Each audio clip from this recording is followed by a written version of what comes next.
Hoy quiero hablarles acerca de Eclesiastés. En el nombre del Señor lo vamos a hacer. Y para comenzar esto quiero hacer una pequeña introducción. Mis queridos hermanos, digamos que Salomón fue el escritor del libro de Proverbios, también del libro de Eclesiastés y del Cantar de los Cantares. Aquí en este libro, Eclesiastés en particular, encontramos algo diferente de lo que decía el libro de Proverbios. En el libro de Proverbios pudimos observar la sabiduría de Salomón. Y aquí podemos ver la insensatez de aquel hombre, de aquel rey, de Salomón. Eclesiastés es la dramática autobiografía de su vida cuando él se encontraba lejos de Dios. La palabra Eclesiastés quiere decir el hombre de la asamblea, o el orador, predicador, el maestro de sabiduría o filósofo. Para comprender correctamente cualquier libro de la Biblia, es importante saber el propósito por el cual fue escrito. Es necesario quizás retroceder, alejarnos un poco para poder tener una perspectiva del mismo. En el caso de este libro, la necesidad de esa perspectiva es más evidente que en muchos otros libros de la Biblia. En este libro podemos ver la filosofía humana, aparte de Dios, que siempre debe alcanzar las conclusiones que alcanza este libro. Tenemos que entender esta realidad del Eclesiastés, porque en él se encuentran tradiciones a otras declaraciones de las Sagradas Escrituras. En realidad, casi nos impresiona saber que este libro ha sido favorito de muchos ateos que lo han citado con frecuencia. Un ejemplo de esto lo vemos en los escritos de Voltaire. En la actualidad encontramos que los cínicos y los críticos tienden a citar este libro. Y también es interesante notar el número de sectas que utilizan pasajes de este libro y los citan fuera de su contexto, dándole un significado completamente erróneo. El hombre ha tratado de muchas maneras de ser feliz sin Dios, y hay millones de personas que están intentando lograrlo todos los días. Ustedes ven a su alrededor, es así. Y este libro nos muestra lo absurdo de tales intentos. Salomón fue el hombre más sabio que existió, y él tenía una sabiduría que le había sido dada por Dios mismo. Él probó todas las áreas y medios de placer, de la felicidad conocidas por el ser humano. Y su conclusión fue que todo podía ser calificado de vanidad. La palabra vanidad nos habla de algo vacío, sin propósito. La satisfacción de la vida nunca puede ser obtenida de esta manera. Dios le demostró a Job, un hombre justo, que él era un pecador ante los ojos de Dios. Y aquí en Eclesiastés, Dios le demostró a Salomón, el hombre más sabio, que él es un insensato ante la mirada de Dios. Este es un libro del cual personas de todos los niveles culturales pueden aprender grandes lecciones, a pesar de su sabiduría y de todos los intentos para afrontar la vida desde el punto de vista intelectual. Las personas no regeneradas espiritualmente son consideradas por Dios como insensatas. Y esta verdad, estimados hermanos, es difícil de aceptar por parte de aquellos que ponen demasiado énfasis en la inteligencia y en la cantidad de conocimiento e información que han podido acumular. En el libro de Eclesiastés aprendemos que sin Cristo nosotros no podemos tener la verdadera satisfacción. Incluso, aunque llegáramos a poseer todo el mundo y las cosas que los seres humanos consideran hoy necesarias para traer la felicidad a sus corazones, pero hoy el mundo no puede satisfacer el corazón, porque el corazón es demasiado grande para ese hombre. Quiero hacer énfasis que la palabra vanidad es la palabra clave de este libro, que se repite 37 veces. La frase clave es debajo del sol, que se menciona 29 veces. Y también debo mencionar que existe otra expresión que también se repite varias veces, y es: dije yo en mi corazón. Es decir, que este libro contiene las reflexiones del corazón del hombre. Estas son las conclusiones a las que el hombre llega a través de su propia inteligencia, a través de sus propios experimentos.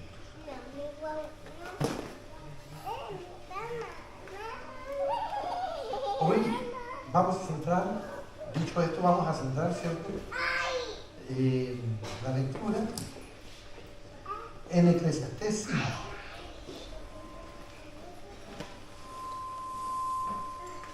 Cuando vayas a la casa de Dios, refrena tus pasos, en vez de acercarte para ofrecer sacrificios de gente necia, que no sabe qué hace mal.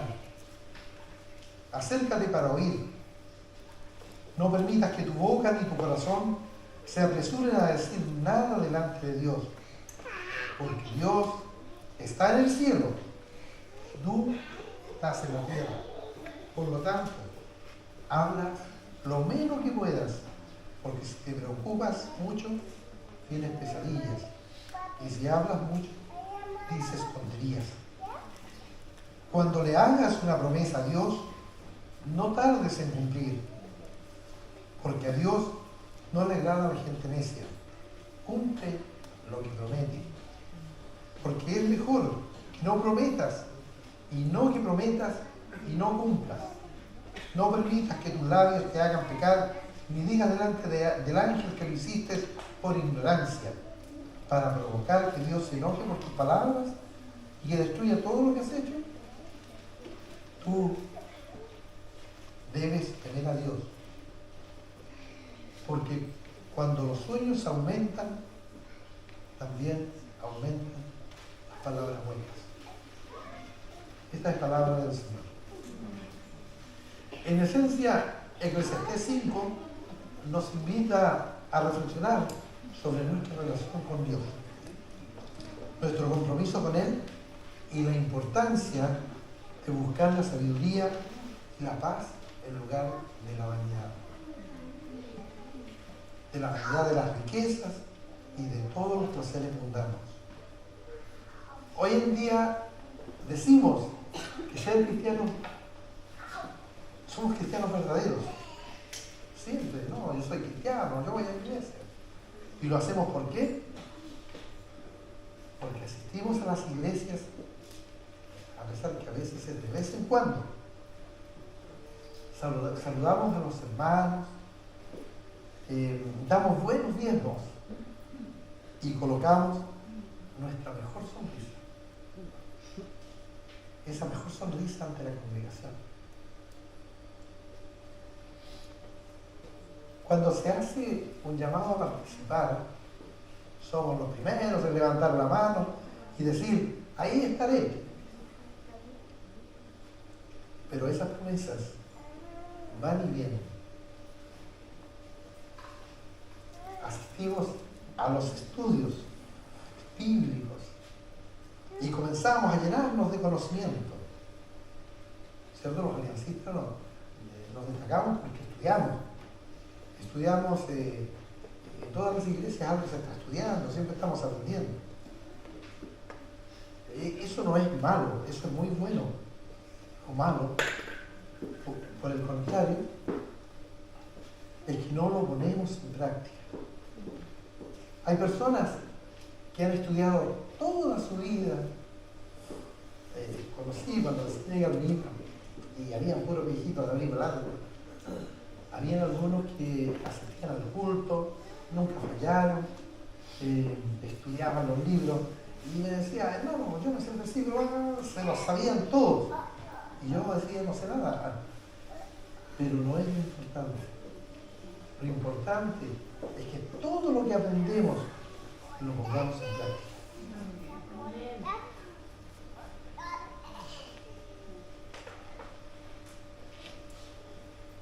Pero por eso, el pero de todo esto, que nosotros empecemos a poner en práctica. Cuando la palabra dice, amarás a Dios por sobre todas las cosas y ama a tu prójimo a ti mismo, ¿cierto? Sí, lo hago, todos decimos así, pero ya estamos en problemas. Lo que pasa es que los hermanos de la iglesia somos a veces todos hipócritas. Y eso lo digo con respeto, pero es verdad, yo me incluyo, todos somos hipócritas. ¿Por qué? ¿Te fijaste el pastor? Hoy día no vino. Aprovechemos de velarlo. Sí, el pastor hizo esto, el pastor hizo esto otro. Vivimos preocupados de las cosas que a veces hace el pastor y que hacen los demás miembros de la iglesia.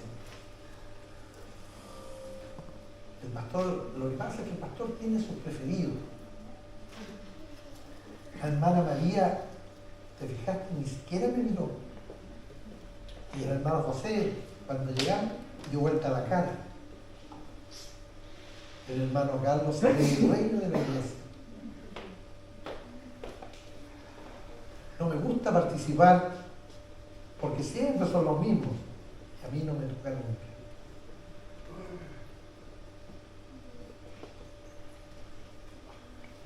Qué linda la palabra de hoy. Verdaderamente asistí, salí lleno de Dios. Era para mí. Hoy me voy lleno de Dios. Casi salgo a la calle, casi me chocó el tal por cual. Mira esas hermanas, se van juntas, seguramente van pelando a medio mundo, por eso se van juntas.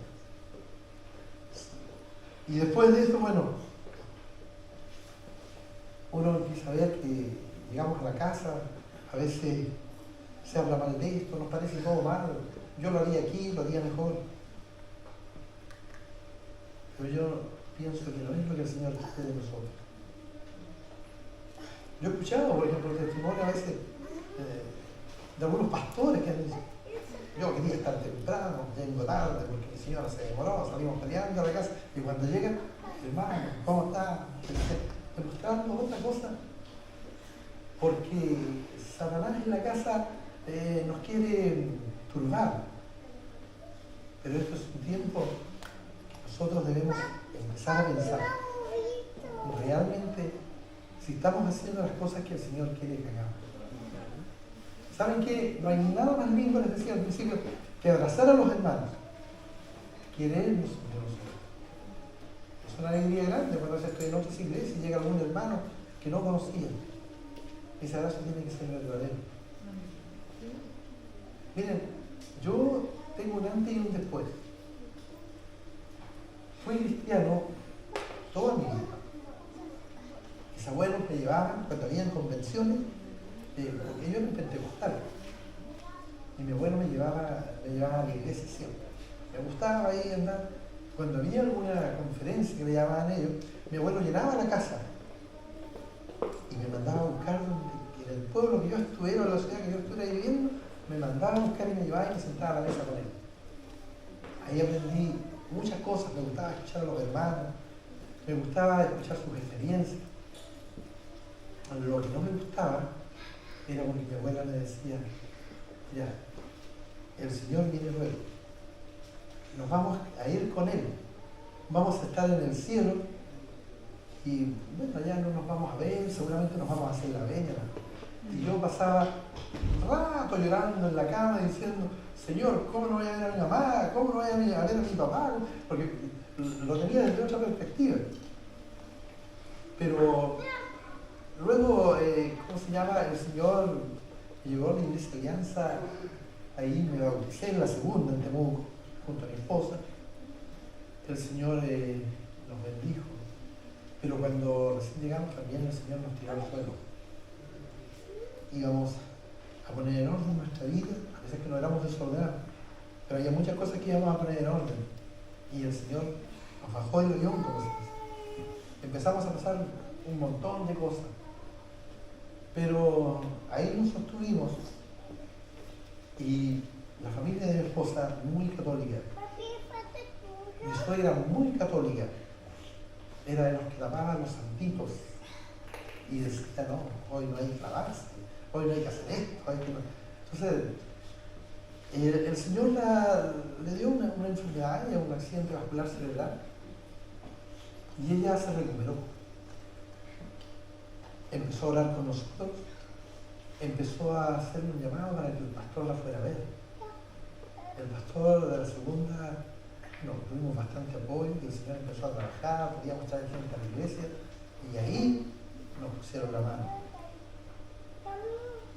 Seguimos siendo cristianos a nuestra manera. Asistíamos a juntarnos con un grupo de hermanos por aquí, por allá, y aprendíamos de la palabra del Señor, y con todo el conocimiento que uno tenía también, lo mantenía eso. Y un día, cuando estábamos ahí, salíamos a orar al frente de la cárcel, o al frente de aquí, al frente de allá, en ese contexto, orando por la ciudad de Angol. Y yo empecé a darme cuenta que el Señor había sido para el terremoto, el Señor había sido muy bueno conmigo. A nosotros no nos pasó nada. Nosotros salimos desde Lemo, el Señor permitió que llegáramos a la casa, se hicieron pedazos las carreteras, todo, pero llegamos ahí. Y ese día, cuando vi a mis vecinos llegar y empecé a ver sus casas, que habían quedado como remolinos adentro, y nosotros, nada nos había pasado, nada, lo único fue un pequeño galletero que después fue repuesto por la persona que lo había regalado, pero nada. Y esa vez me hizo un clic. Yo dije, el Señor siempre ha estado conmigo, siempre me ha enseñado, siempre nos ha mantenido. Estaba mi esposa y tus hijas, nada más, no teníamos nietos, nada. Y ese día yo empecé a salir, después ya en mi auto veía todas las cosas que pasaban, empecé a decirle, Señor, quiero trabajar para ti. Señor, me gustaría hacer algo por ti. Señor, ¿dónde me vas a poner? Lloraba y le gritaba al Señor, decía, Señor, pasaron 2 semanas. Y de repente me empecé a cansar mucho, muy cansado, no sabía qué me pasaba. Un día me asusto porque iba camino al nacimiento, eran como a las 3 de la tarde, y despierto en un lado de la carretera, con todos los seguros de la puerta cerrados, y despierto, eran las 6 de la tarde. ¿Cómo llegué ahí? No sé, me quedé dormido. No sé cómo tuve bueno, ahora entiendo que el Señor me sacó de la carretera y me puso ahí porque iba muerto de sueño. Yo pensaba que era mucho trabajo, porque yo trabajaba de lunes a lunes. Yo no paraba, había educado a mis hijas, las 2 son profesionales, gracias al Señor. Y en ese momento salimos con mi esposa Cañete. Cuando quise bajarme el auto, no era capaz, me dolía las piernas. Se me entró la voz un poco y no podía subir un peldaño como ese. Me cansé mucho. Y la persona que estaba en el negocio me dice, muestra tu mano. Algo pasa. Tienes, seguramente me dijo, una anemia fulminante por tu mano blanca. Me fui. Como pude, llegué a Angol. Al otro día fui a ver un médico particular. Él me recibió, me examinó. Diabetes, me dijo. Yo le dije, yo nunca he tenido diabetes. Seguramente me dijo la presión. O sea, que necesito estos exámenes urgentes. Ojalá mañana a primera hora. Salimos, si no estoy acá, me dijo, estoy en el hospital, se los pasas a la auxiliar y él me los va a entregar y después vamos a ver. En ese momento viene y no teníamos dónde hacer los exámenes y por esas cosas de la vida, o sea, no me pregunten cómo, pero en un consultorio una persona que era amiga de mi señora dijo, los hacemos ahora. Nos entregaron sangre, los sacaron y estaban rápidamente listos al otro día en la mañana. Me los entregaron sobresellados, partimos a donde. Y dice la auxiliar, si entra, ahora va a tener que tener paciencia un poco, porque el doctor está muy ocupado, tiene pacientes. Así que va a tener que armarse paciencia y esperar así. Bueno, mirando a mi sorpresa, echaron a los pacientes que estaban adentro afuera y el doctor me hizo pasar inmediatamente. Y me dice, Walter, estamos mal. ¿Por qué, doctor? Me dijo, no sé cómo andas en pie. Tienes leucemia. Y no te quedan más que 24 horas de vida. Bueno, yo no sé si seguridad es que al Señor me lo había reír. En vez de asustarme, ¿cómo? No, me lo había reír. Mi esposa lloraba. Y le dije, no, yo no voy a morir. Entonces, con el tiempo entendí que son las seguridades que da el Señor. No porque yo sea, no, sino que porque el Señor da esas seguridades. Entonces mi esposa lloraba y yo le dije, doctor, no me puedo hospitalizar otro día porque tengo algunos compromisos. Pero en realidad esa semana tenía muchos compromisos. Había girado cheques, cosas. Y me dice, no, me estoy hablando en serio. Total, que le pedí permiso para ir a dejar el auto a la casa. Me dice, anda, pero si no vuelves, dentro de un rato te mando a buscar con el carabinero. Tienes que estar acá. Dejé el auto en mi casa, mi hija estaba trabajando y el ginecólogo me trajo al hospital. Y ahí vi cómo los que me atendían, que yo no sé, parece que era el único paciente, pero había un silencio sepulcral, todos me miraban con cara, así como con respeto, como, esta es la última vez que te vamos a ver. Me pincharon aquí, me colocaron una silla de ruedas y me llevaron a la vida. Y esa noche dormí, desperté al otro día y había visita. Era una pieza que tenía para 2 camas. Pero en ese momento era yo nada. Cuando ahí me di cuenta que me querían, entró un montón de gente que yo no me imaginaba. La pieza estaba llena y la decoración, un calor enorme, las ventanas abiertas. Imagínense la tremenda exposición cuando la persona con leucemia no puede tener contacto con la gente, porque se puede infectar. Uno se puede infectar y puede... Total que ya vino el doctor, nos hizo salir a todos, y la gente ahí, bueno, habían varios que esperaban, y me mandó a Temuco. Me dijo, y a mí me llamó la atención porque me toqué la cabeza, estaba llena de cotones. ¿Qué son? Son años, me dijo que estás inflamado. Me mandó a Temuco, me fui en ambulancia, llegué allá, miren, andaba, les describo, andaba con esa ropa que ponen del hospital, con zapatillas, que no eran zapatillas, eran hawaianas.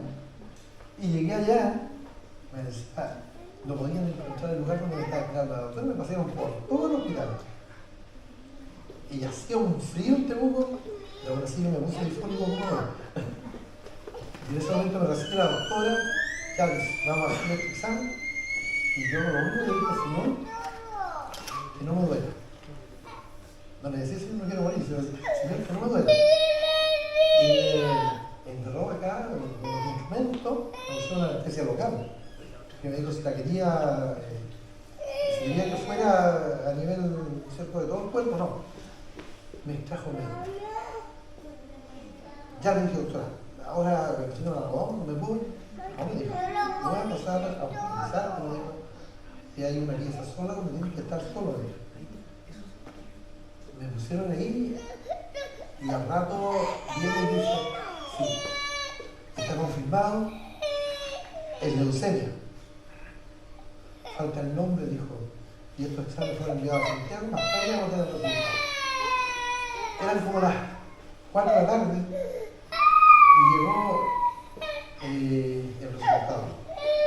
Entra la doctora y le dice el nombre es leucemia linfoblástica aguda,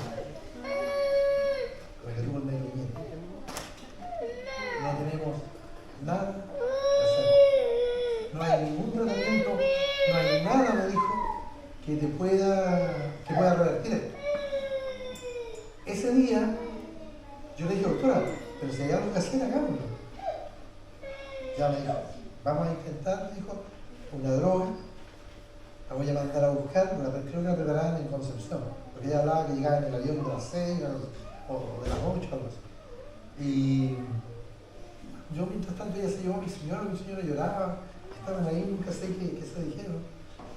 Y yo caminaba, yo decía, Señor, por el suelo, no voy a caminar, Señor, le decía yo, abrázame, tú sabes, Señor, nada. Y llegó la droga, se llamaba Vin Cristina, era así una cuestión, una bolsa, y mi señora se tuvo que ir, le dijeron que se fuera, me la colocaron, y la pieza se llenó un olor a mandarina. Yo quedé ahí dormido, al otro día despierto en la mañana, veo que la bolsa estaba vacía y aparece la enfermera. Yo le digo, si esto da resultado, ¿cuánto tiempo tengo que estar en el hospital? Si esto diera resultado, me dijo, un mes, menos mal.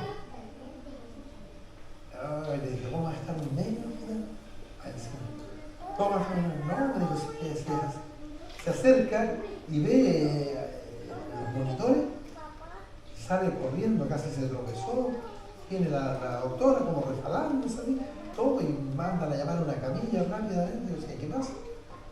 Y me dijo, no, estás muy mal, me tengo que llevar a la UCI. Me echaron a una camilla y en eso yo sentí que ella peleaba con alguien. Con el tiempo supe que peleaba con el jefe de este servicio, porque él no me quería recibir, porque era para alguien que pudiera vivir, no para mí. Entonces, y eso ella siempre me dice, se lo recuerdo todos los días, me dijo. Y, ¿cómo se llama? Me sacan por el pasillo y justo había venido a ver un sobrino y le dice a la doctora, usted tiene que se dañe inmediatamente. No hay nada más que hacer, me dijo. Llegó la hora que traiga camisa, que traiga un té, no sé lo que le hago. Y me llevaron.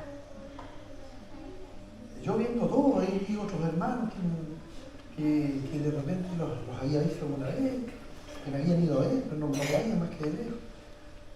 Y llego a la UCI. Ahí me empezaron a hacer tratamiento de esto, otro. Me pusieron en un lugar lleno de vidrios. Era un vino la doctora, dijo, no quiero el aire acondicionado, lo taponearon con cartones, le pusieron cosas para tratar de que no. Y ahí estoy yo. ¿Cuántos días? No sé. La verdad que no sé. Y en ese momento tenía una sed muy grande. Descubrieron que tenía, además de la leucemia, tenía bronconeumonía, septicemia y otra enfermedad intrahospitalaria que había tomado en pocos días. Todo lapidario, todo malo. Entraba la infectóloga y me veía y me decía, no, vamos a mandar a buscar esto. No dio resultados, nada, yo me acuerdo de eso. Tenía un sueño recurrente siempre, que eso me llamaba la atención, yo no soñé otra cosa. Soñaba con la entrada del hospital, antiguo, no el que hay ahora, antiguo, y veía a todos los israelitas, ¿cierto? Cuando estaban, los judíos, cuando estaban sufriendo las torturas de los alemanes, y yo despertaba sobresaltado. Oh, el Señor decía, pero gracias a Dios yo te tengo aquí. Era algo que no sé, yo no había buscado decirlo, pero era lo que me decía. ¿Ya? Y estando ahí, yo con una sed tremenda pedía agua, nunca había tenido esa sed. Me colocaron los algodones encima, lleno, máquinas y cosas. Y en eso ya se había ido todo. Llegó, antes de eso llegó Pita un padre de la iglesia Cristo Rey de Angola. Y me dice, vengo de parte de la familia Fritz, me dijo, a orar por ti. Así que vamos a rezar por ti. Vamos a rezar, me dijo, y bueno, me quería dar como la transmisión también. Entonces, y le vamos a pedir a la Virgen, me dijo, que la Virgen te sane. Ella es nuestra madre. Vamos. Yo lo que miraba es que le pido un favor, oremos, pero oremos a Dios. Nosotros podemos orar con Él directamente. Se molestó. Ya me dijo, oremos. Oramos.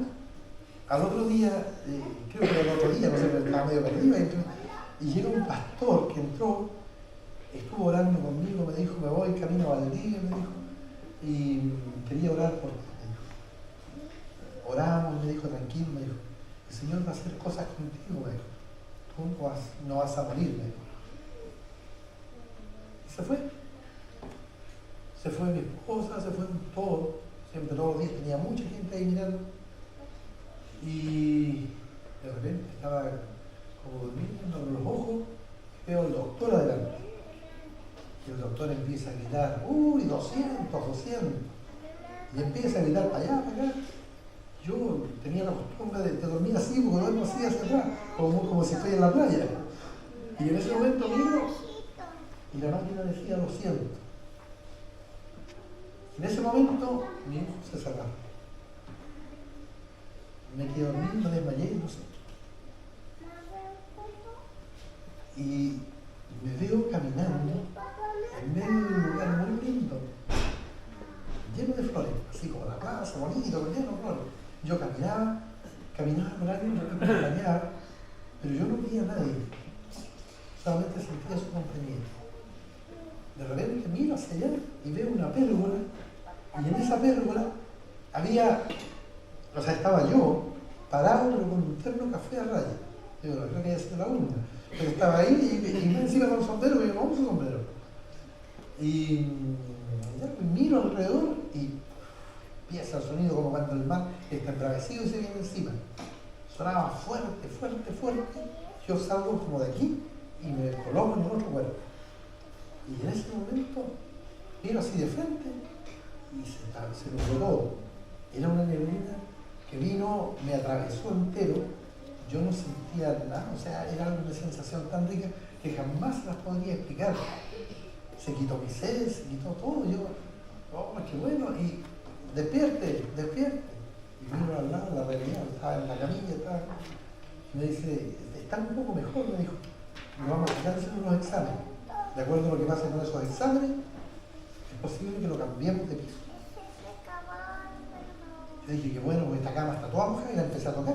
La cama no tenía nada. Me sacaron ese día, mi examen salió bueno y me trasladaron al quinto piso. En el quinto piso llegó a verme un doctor, un cirujano de la clínica alemana. Tenía todos los antecedentes y empezó a verlos. Esto, dijo, tenía él un Hormone. Acá dice que no tiene. Él tenía una enfermedad ocular y hospitalaria. No está. Él tenía septicemia. No hay rastro. ¿Qué pasa? Me dijo, bueno, la leucemia sí está, me dijo, porque eso es imposible, eso tiene que estar. Así que iba a llevar a la oncóloga para que vea en qué grado está y todos los rastros. Vino la oncóloga, pesaba menos de 50 kilos, no como ahora que me mandaron la noticia. Y resulta de que me ve y ya me dice, vamos a hacer el examen. Me trajo célula nuevamente y se fue. Me dijo, estos exámenes van a estar listos esta mañana. Y ahí a la pasada me dijo, tiene que importar como sea, le dijo mi señora, ¿por qué? Y había un doctor que me atendía en el quinto piso y siempre le decía a mi señora, entonces no hay ilusiones, él va a morir, sí, no hay ninguna manera. Y mi señora lo miraba y pensaba ahí adentro, decía, maldito el hombre que confía en el hombre. Entonces ella tenía mucha confianza. Y en ese momento, remontando un poco atrás, hace su aparición una niña que habíamos conocido nosotros en un viaje a Temuco, que estaba en una tienda. Y ese día en la tienda, ella nos atendió, nos vio todo y se nos quedaron unos paquetes. Volvimos a la semana buscando y ella dijo, menos mal que vinieron, dijo. ¿Por los paquetes? No. O sea, ¿por qué me tengo una necesidad imperiosa de orar por ustedes? Pero tiene que ser este día, dijo, porque acá no permite. Y fuimos y ahí oró por nosotros, dijo que teníamos que ser fuertes. Y le explicó a mi señora que a ella le iba a pasar algo, pero tenía que ser fuerte. Y a mí también, que se venían grandes pruebas.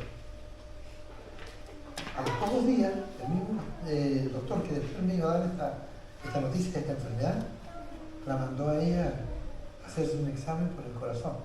Estaba muy mal del corazón. Y yo le dije, doctor, ese examen, me dijo, yo la verdad no lo haría, no me lo haría, dijo, porque conversar con la muerte. No saben esas cosas, hazlo, dijo. No, no que me quisiera deshacer de ella, por el contrario, yo quería que ella se mejorara. Así que fuimos allá, le hicieron eso, fue muy complicado, nos vinimos de vuelta, le dieron reposo 3 meses, y nosotros, ella no alcanzó a pasar ni una semana y media, y yo caí. Entonces esa niña hacía su entrada, y mi señora no sabe por qué, ella se fue. Y ella le estaba buscando a mamá, y resulta que estaba enferma. Se ganó al lado de mi cama y me dijo que oremos. Empezó a orar al lado mío, oró y se fue. No me volví a ver. Luego me cambiaron a otra pieza. En esa otra pieza igual estaba solo, las camas estaban desocupadas. Y dice, el doctor mañana en la mañana viene a ver los exámenes, todo. En la mañana, temprano, llegaron todos los médicos.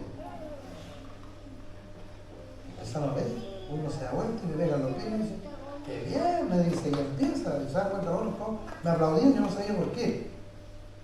Es que me dice, ¿tienes leucemia? Los exámenes están 100%, todos están buenos. Bueno, le dije, ¿qué enfermedad tengo? Está flaco, me dijo, pero te sacamos el suelo y te vas para casa. ¿Cómo va a ser así? Sí, yo dije. Entonces le dije, un milagro de Dios. No, me dijo, a mí no me digan nada, dijo, porque esas cosas no. No, me dijo, no me digan nada, por alguna extraña razón me dijo y se fue.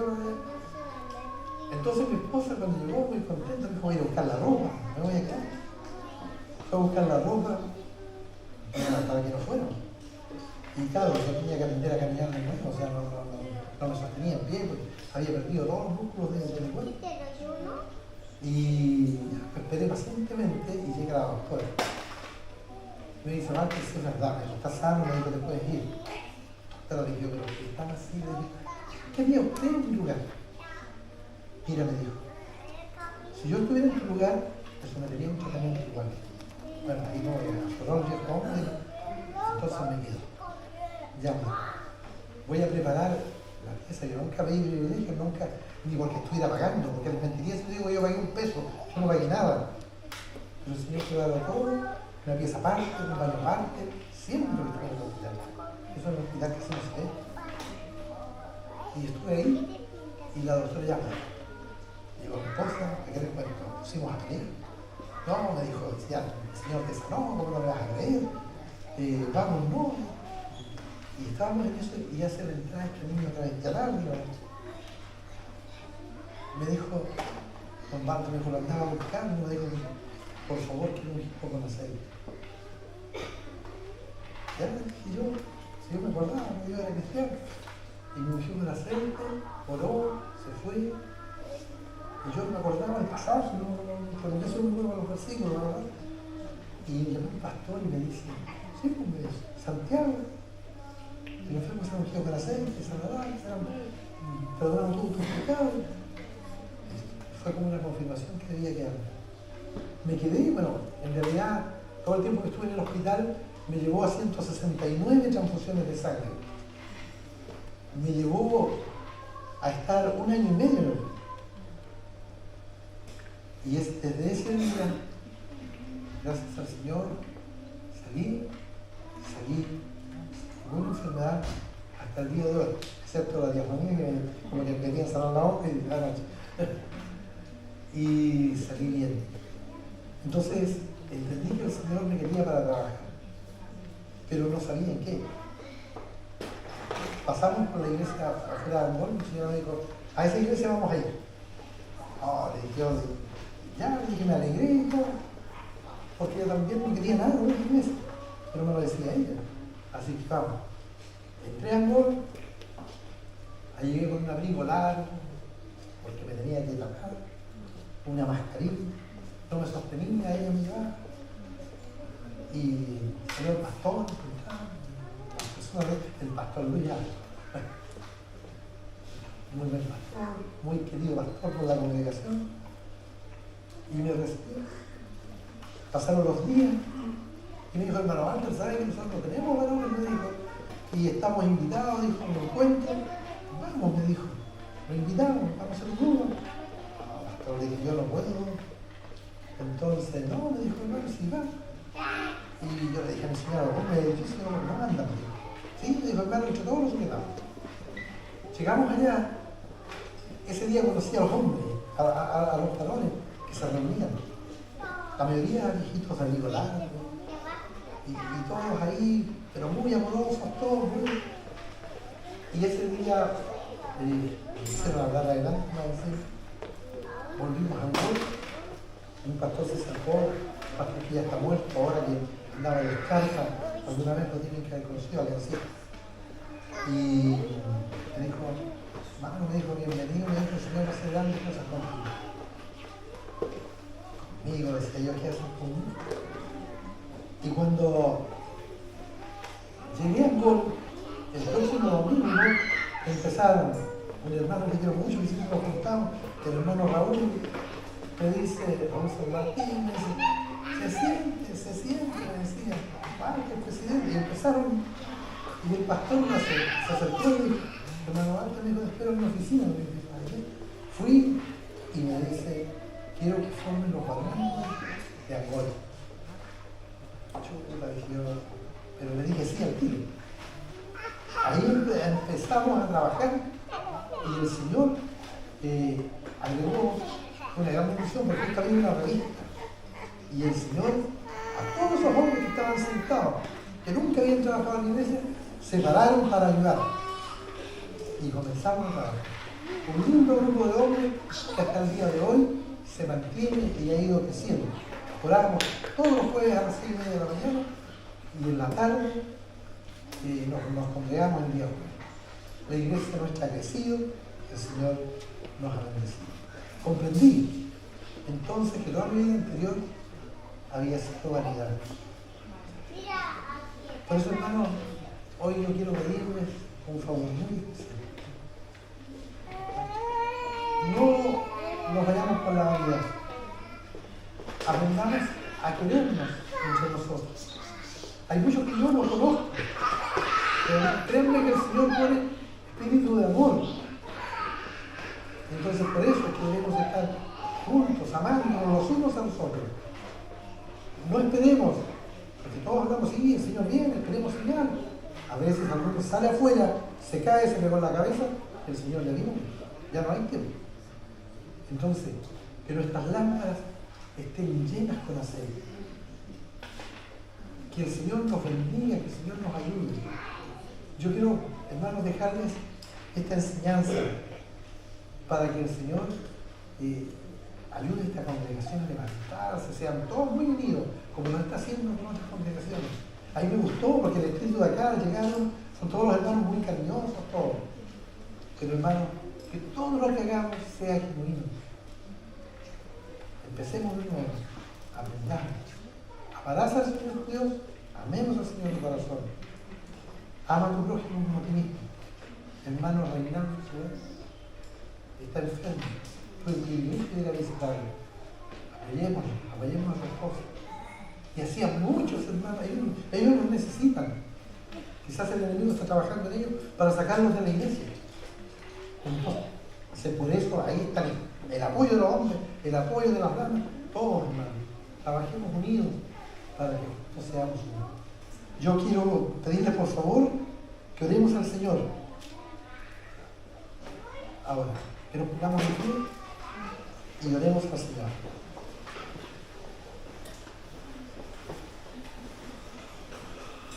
Cierren sus ojos. Oremos al Señor que dio su vida por nosotros. que se entregó a la muerte de cruz por amor a ti y a mí. Digámosle, Señor, quiero ser como tú. Quiero aprender a amar como tú. Muéstrame el camino, Señor, que debo seguir. Ayúdame para no defraudarte.